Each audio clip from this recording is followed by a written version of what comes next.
What happens to your body? This is perhaps the biggest benefit of just walking is that 10,000 steps every single day. First 2-3 days are you known are going to feel 10K steps ನಡೆಯೋದ್ರಿಂದ ನಾನು fit ಆಗಿರ್ತೀನಿ, healthy ಆಗಿರ್ತೀನಿ. ಇದನ್ನ follow ಮಾಡ್ತಿರೋರು, ಇದನ್ನ daily ಗೋಲ್ ಅಂತ create ಮಾಡ್ಕೊಂಡಿರೋರಿಗೆ ಒಂದು interesting ವಿಷಯ ಹೇಳ್ತೀನಿ ಕೇಳಿ.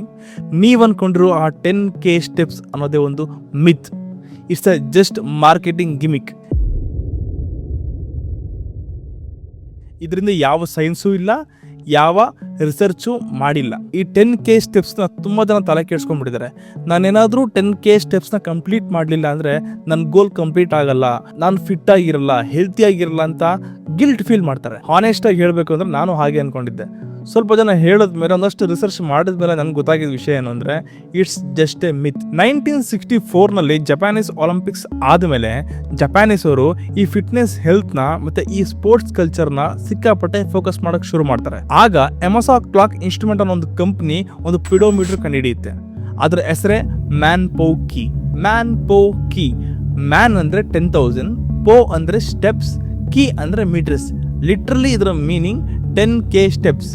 ಇದನ್ನ ಯಾಕೆ ಇವ್ರು ಪರ್ಟಿಕ್ಯುಲರ್ ಆಗಿ ಈ ಪಿಡೋಮೀಟರ್ಗೆ ಈ ಹೆಸರಿಟ್ರು ಅಂದರೆ ಕೇಳಿದ ತಕ್ಷಣ ಅಟ್ರಾಕ್ಟಿವ್ ಆಗಿದೆ, ಕ್ಯಾಚಿ ಆಗಿದೆ, ಸಿಂಪಲ್ ಆಗಿದೆ, ಹೇಳೋದಕ್ಕೆ ಈಸಿ ಆಗಿದೆ. ಆ ಮಾರ್ಕೆಟಿಂಗಿಂದ ಈ 10,000 ಸ್ಟೆಪ್ಸ್ ಅನ್ನೋದು ಇಮಿಡಿಯೇಟ್ ಆಗಿ ಬೂಸ್ಟ್ ಆಗುತ್ತೆ, ಜನಗಳಿಗೆ ಮೋಟಿವೇಶನ್ ಸಿಗುತ್ತೆ ಆ್ಯಂಡ್ ಜಪಾನೀಸ್ ಫಿಟ್ನೆಸ್ ಕಲ್ಚರು ತುಂಬ ಗ್ರೋತ್ ಆಗೋಕ್ಕೆ ಶುರು ಆಗುತ್ತೆ. Step by step world spread ಆಗುತ್ತೆ, ಜನಗಳು ಕೂಡ ಅಕ್ಸೆಪ್ಟ್ ಮಾಡ್ಕೊತಾರೆ. ಅಲ್ಲಿಂದ ವರ್ಲ್ಡ್ ಲೆವೆಲ್ ಫಿಟ್ನೆಸ್ ಕಲ್ಚರಲ್ಲಿ 10K ಸ್ಟೆಪ್ಸ್ ಅನ್ನೋದು ಒಂದು ಬಿಗ್ಗೆಸ್ಟ್ ಪಾರ್ಟ್ ಆಗೋಗುತ್ತೆ ಆ್ಯಂಡ್ ಇದೊಂದು ಗ್ಲೋಬಲ್ ಲೆವೆಲ್ ಫಿಟ್ನೆಸ್ ಗೋಲ್ ಆಗಿ ಕ್ರಿಯೇಟ್ ಆಗೋಯ್ತು. ಬಟ್ ಸೈನ್ಸ್ ಏನು ಹೇಳುತ್ತೆ, ನೀವು ಡೈಲಿ ನಡೆಯೋದ್ರಿಂದ ಸಿಕ್ಕಾಪಟ್ಟೆ ಬೆನಿಫಿಟ್ ಇದೆ. ನಿಮ್ಮ ಹಾರ್ಟ್ ಹೆಲ್ತ್ ಚೆನ್ನಾಗಿರುತ್ತೆ, ಬ್ಲಡ್ ಸರ್ಕ್ಯುಲೇಷನ್ ಚೆನ್ನಾಗಾಗುತ್ತೆ, ವೇಟ್ ಮ್ಯಾನೇಜ್ಮೆಂಟ್ ಚೆನ್ನಾಗಿರುತ್ತೆ, ನಿಮ್ಮ ಮೆಂಟಲ್ ಹೆಲ್ತ್ ಸೂಪರ್ ಆಗಿರುತ್ತೆ. ಬಟ್ 10K ಸ್ಟೆಪ್ಸ್ ಇಂದಲ್ಲ. ನೀವು 5K ಸ್ಟೆಪ್ಸ್ ನಡೆದ್ರು ಹಾಗೇನೆ, 6K ಸ್ಟೆಪ್ಸ್ ನಡೆದ್ರು ಹಾಗೇನೆ, 7K ಸ್ಟೆಪ್ಸ್ ನಡೆದ್ರು ಹಾಗೇನೆ. ಬಟ್ ಅವಾಗ 10K ಸ್ಟೆಪ್ಸ್ ಅಂತಾನೆ ಯಾಕೆ ಹೇಳಿದ್ರು? Because of A modern life style. ಹೋಗ್ತಾ ನಾವು ಕುತ್ಕೊಂಡು ಮಾಡೋಂಥ ಕೆಲಸಗಳು ಜಾಸ್ತಿ ಆಯಿತು. ಜನಗಳಿಗೆ ತಮ್ಮ ಹೆಲ್ತ್ ಬಗ್ಗೆ ಕೇರ್ ತಗೊಳ್ಳೋದಕ್ಕೋಸ್ಕರ, ಅವರ ಎನ್ಕರೇಜ್ ಮಾಡೋದಕ್ಕೋಸ್ಕರ ಈ 10K ಸ್ಟೆಪ್ಸ್ ಅನ್ನೋದನ್ನು ಕೂಡ ಆ್ಯಡ್ ಮಾಡಿದ್ರು.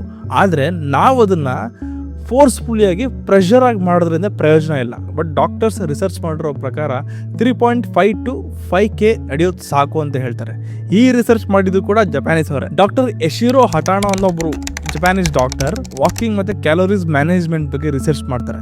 ನೀವು ಯಾರ ಜೊತೆ ಮಾತಾಡ್ದಲೇ ಒಬ್ಬರೇ ನಡೆದ್ರೆ ನಿಮ್ಮ ವಾಕಿಂಗ್ ಸ್ಕಿಲ್ ಜಾಸ್ತಿ ಆಗುತ್ತೆ, ಥಿಂಕಿಂಗ್ ಲೆವೆಲ್ ಜಾಸ್ತಿ ಆಗುತ್ತೆ, ಮೈಂಡ್ ಕ್ಲಿಯರ್ ಆಗುತ್ತೆ, ನಿಮ್ಮ ಸ್ಟ್ರೆಸ್ ರಿಡ್ಯೂಸ್ ಆಗುತ್ತೆ ಅಂತ. ಡೈಲಿ ವಾಕಿಂಗ್ ಮಾಡೋದು ವೆರಿ ಗುಡ್, ಬಟ್ ಅದನ್ನ ಪ್ರೆಷರ್ಲಿ ಮಾಡೋದು ಇಟ್ಸ್ ವೆರಿ ಬ್ಯಾಡ್. ತುಂಬಾ ಜನ 10K ಸ್ಟೆಪ್ಸ್ನ ಪ್ರೆಷರ್ಲಿ ವಾಕ್ ಮಾಡಿ ಕಂಪ್ಲೀಟ್ ಮಾಡ್ತಾರೆ.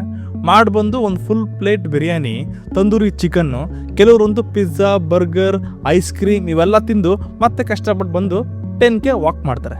ಇದರಿಂದ ಏನು ಪ್ರಯೋಜನ? ನೀವು 3K ಸ್ಟೆಪ್ಸ್ ಅಲ್ಲ 5K ಸ್ಟೆಪ್ಸ್ ನಡೀರಿ. ಬಟ್ ನೀವು ಪ್ರಾಪರ್ ಆಗಿ ಫುಡ್ ಕಂಟ್ರೋಲ್ ಮಾಡಲಿಲ್ಲ ಅಂದರೆ, ಒಳ್ಳೆ ನಿದ್ದೆ ಮಾಡಲಿಲ್ಲ ಅಂದರೆ, ನೀವು 5K 10K 20K ಮಾಡಿದ್ರೂ ಪ್ರಯೋಜನ ಇಲ್ಲ. ನೀವು ಪ್ರಾಪರ್ ಆಗಿ 30 ಮಿನಿಟ್ಸ್ ವಾಕ್ ಮಾಡಬೇಕು. ಬ್ರಿಕ್ಸ್ ವಾಕ್ ಅಂತಾರೆ. ನೀವು ನಡಿಬೇಕಾದ್ರೆ ಫಾಸ್ಟ್ ಮೂವಿಂಗ್ ಇರಬೇಕು. ನೀವು 5K ವಾಕ್ನೇ 1 hour 2 hour ವಾಕ್ ಮಾಡ್ಕೊಂಬಂದ್ರೆ ಅದು ವೇಸ್ಟ್. ರೀಸೆಂಟ್ ಆಗಿ ಸಿನಿಮಾ ಆಕ್ಟರ್ ಸೂರ್ಯ ಅವರು ಒಂದು ಸಿನಿಮಾ ಇವೆಂಟ್ ಅಲ್ಲಿ ಹೇಳ್ತಾರೆ, the body is not made in gym, it was made in kitchen ಅಂತ. After 25 I started knowing about diet. Okay, body is not made in the gym and body is made in the kitchen.